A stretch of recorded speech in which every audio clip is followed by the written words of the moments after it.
Hey, what's going on, everyone? It's Eman here from the C-List Villains podcast, and today we're talking new comic book day picks for July 7th, 2021. Let's go. Before we get started, do me a favor, make sure to like this video, subscribe to the channel, make sure that you hit that notification bell so that way you get notified anytime I drop any one of these new videos. July 7th may not be too heavy of a week for me, but it's definitely full of a bunch of bangers that are coming out next week. It was kind of tough to really decide which ones are going to be in my top 3 list for my new comic book day picks. I had to bite down and I sat down for quite a bit, and I've come up with my list, and that's what this is, and that's what we're going to talk about. So let's go ahead and get started. Number 3, we're going to go with Nocterra number 5. Scott Snyder and Tony S. Daniel have a banger of a book in Nocterra. Now, we all know that Scott Snyder went ahead and started this off by kickstarting it. You know, I'm not even really 100% sure why. It doesn't matter to me. All I know is that he was able to get a book out. He was able to release it. And honestly, I wasn't sure if I was going to like Nocterra at first. But it was just, it's been consistent. It's consistently good. It's great. It's not your run-of-the-mill zombie type movie. There's a huge adventure going on. In the middle of this adventure, I feel like there's a bit of a Star Wars-esque rescue mission involved, right? With the grandfather and the granddaughter, who they say that, you know, and with the main character needing to take them from point A to point B. Totally reminds me of Han needed to take Obi-Wan and Luke out of Tatooine and try to get them out of there. So that's kind of how this reminds me. This is... I'm excited about a book, but it's one of those things where you can't really explain, however you know that you're looking forward to it. Nocterra is that to me right there. I'm really enjoying the book. However, I can't find the words to really describe what the book is other than it's an adventure book right now.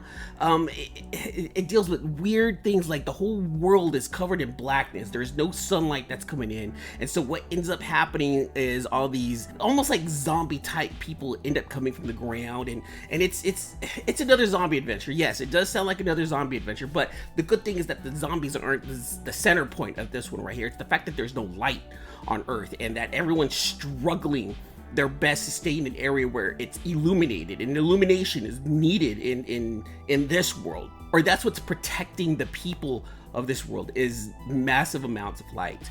Let me go ahead and read what Nocterra number 5 is all about. It's here. The penultimate issue of Nocterra's blockbuster first arc.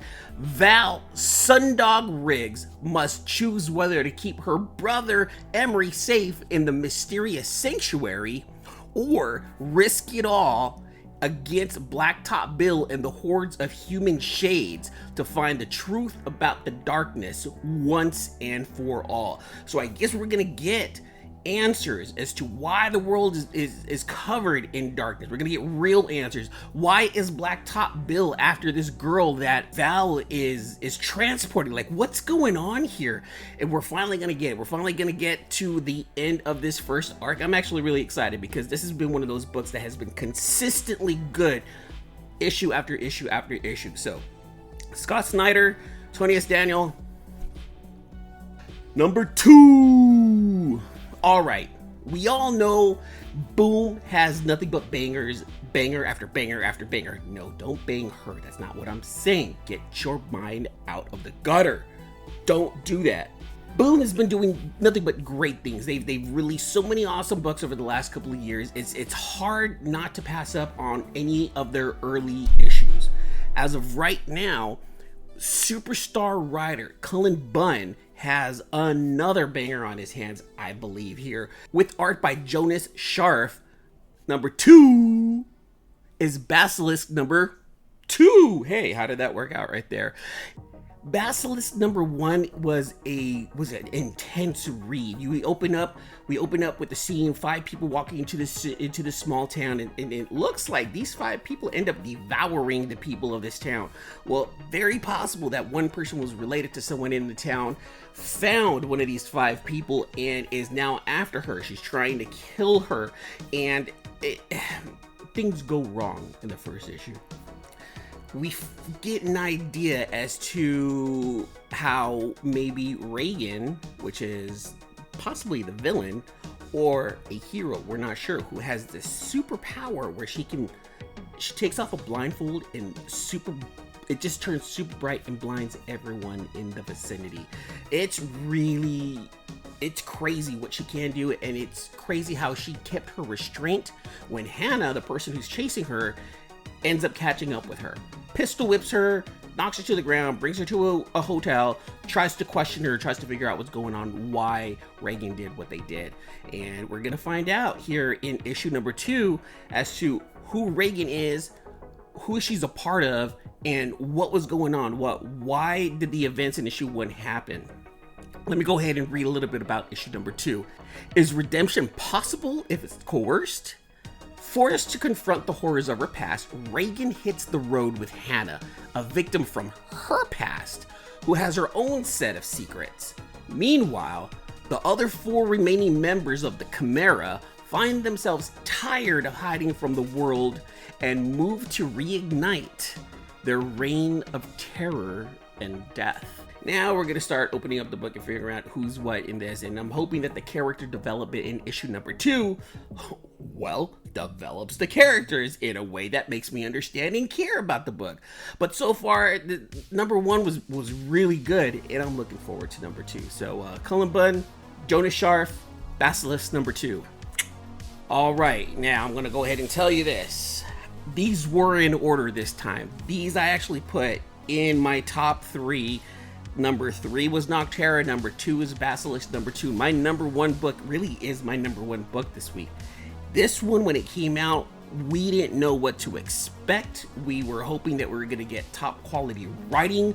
We were hoping that it's going to be taking us in a different direction. And this is DC allowing the creators to create, to let them do what they need to do or what they want to do.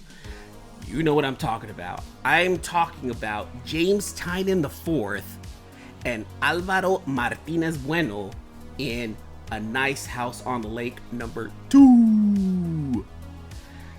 Issue number 1 was absolutely fantastic. It really was. We get introduced to 10 characters. We don't know what's going on. Everyone's invited to a lake house by this mysterious guy who happens to meet every one of these people at certain times in their lives. And it seems like he's piecing something together. We're not sure what's going on here. We get a huge reveal at the end of issue 1. And I'm not gonna ruin it for you. Well, I don't know, maybe I am, because I'm gonna read the synopsis here. I don't want to ruin it for you, but if the synopsis ruins it for you, that's not my fault. But we get this crazy reveal as to what's going on in their hometown. And this mysterious guy pretty much says, hey, I brought all you guys here. Just enjoy. Peace out. The guy dips out. Everyone's like, what in the world is going on? I don't want to tell you too much about what's going on, but there's something huge going on. And all these people get to chill on a lake. So if the world is ending, would you want to be where the world is ending, or would you want to chill comfortably in a nice house by the lake? Let's go ahead and read a little bit about this right here. After the life-changing events of the previous issue, the guests at the nice house on the lake must decide their next steps. But there's not exactly perfect agreement about the situation. Who among them is ready to walk out the door, and who is content to simply float, chill, hang out, post up? You're dying out there. I'm gonna stay right here. Is that a decision that somebody wants to make? You know, someone puts you in that position right there. You have your loved ones in an area and some shit's going down, but yeah, you're chilling vacation side on a nice house by a lake. It's really strange because this guy right here ends up encountering all these people over these years. It seems like he's keeping track of them somehow, some way. And he's got them categorized, like the writer, artist, comedian, the scientist, reporter, acupuncturist, the consultant, the doctor, the pianist. So it's like, what? Why? Why would you have all of this information about these people? Are they specifically chosen for a specific reason?